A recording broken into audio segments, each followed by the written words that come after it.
So when Andrew and I first moved to Harrisonburg, we had a house that's right here by the shop. The first shop was a quarter mile down. We were there for 23 years.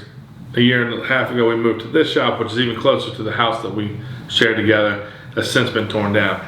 And that house was like the central location for a party scene. Me and my homies, I met a lot of people through the tattoo shop. I met locals.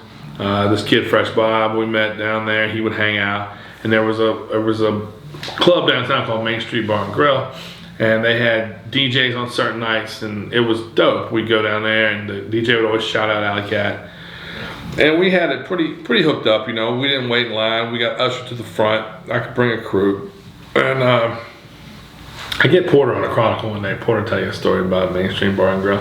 I took Brian Bruno down there.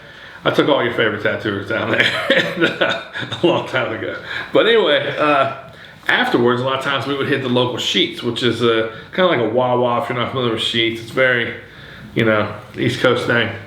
And it's like a gas station meets a fast food kind of joint. And it's really close to the house.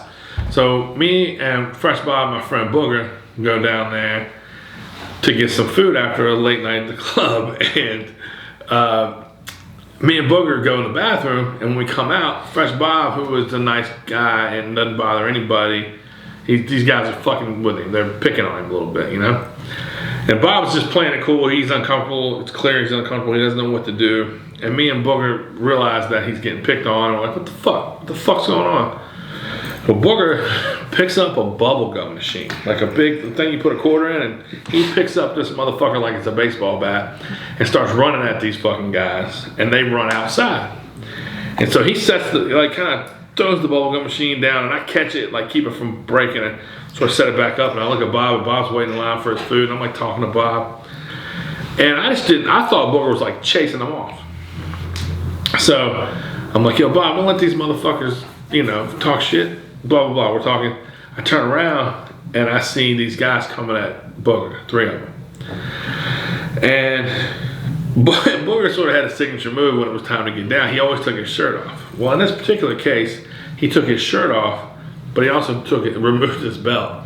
And as these guys come running at him, the first guy that gets within belt range, Booger just whack across the side of his head.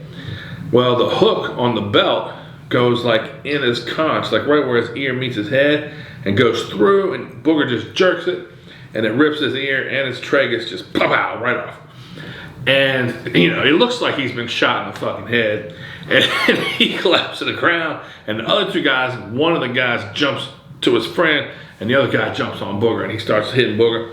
So I'm like, holding stuff, I drop my stuff, I run out the door, I go for the dude that's beating up on Booger a little bit. He's not really hurting him. He just, Booger's an animal. And so I start wailing on this kid, kind of throw him off. Third dude comes around, the guy who helped his friend. He's picking him up.